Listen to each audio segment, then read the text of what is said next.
I heard there was a chapter in the Quran about honeybees. توێژەرێکی ئەمریکی لە زانستی هەنگناسیدا سەرسوورمانی خۆی دەربڕی لە وەسفی قورئان بۆ ڕۆڵ و ئەرکی هەنگ لە ناو خانەکانیان و شانشینەکانیاندا و دەڵێت لە سوورەتی نەحلدا زۆر بەوردی باسی بابەتەکە کراوە. مەکای ئۆرتن ماوەی 10 ساڵە لە ویلایەتی کالیفۆرنای ئەمریکی کار و توێژینەوە لەسەر هەنگ دەکات.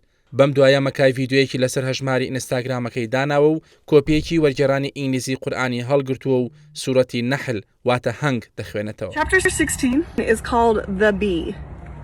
And Islam highly respects the bee to the point where it's a sin to kill one. مەکای لە ڤیددیوەکەیدا دەڵێت بیستم کە سوورەتێک لە قورئاندا ناوی هەنگە، حەزم کرد یەکۆڵینەوەی لێ بکەم و بۆم دەرکەوت سوورەتەکە ژمارە 16 و ناوی نەحلە. قورئان زۆر ڕێزی هەنگی گرتووە بە شێوەیەک کوشتنی هەنگی بەتاوان داناوە.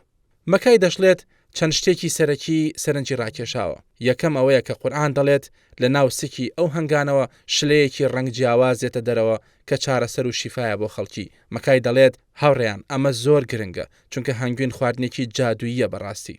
خاڵی دووەم کە سەرنجی مەکای ڕاکێشاوە باس لەوە دەکات کە مرۆڤ ژیانی خۆی بشوبهێنێت بە ژیانی هەنگ وەک ئەوەی بڵێت خانەکان ماڵی تۆیە، پورە هەنگەکان خێزان و وڵاتی تۆن، هیچ شتێکی بچووک بوونی نییە، هەمووان پێویستمان بە یەکتر هەیە.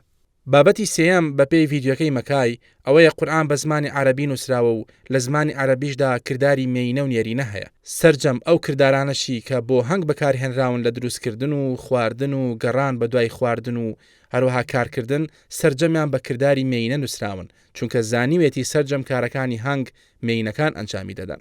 مەکای ڕوونی دەکاتەوە کە کاتێک قورئان نووسراوە هیچ زانستێک لەبارەی هەنگ نەبووە، بە تایبەت ئەوەی کە هەنگی مێینە هەموو کارەکان دەکات.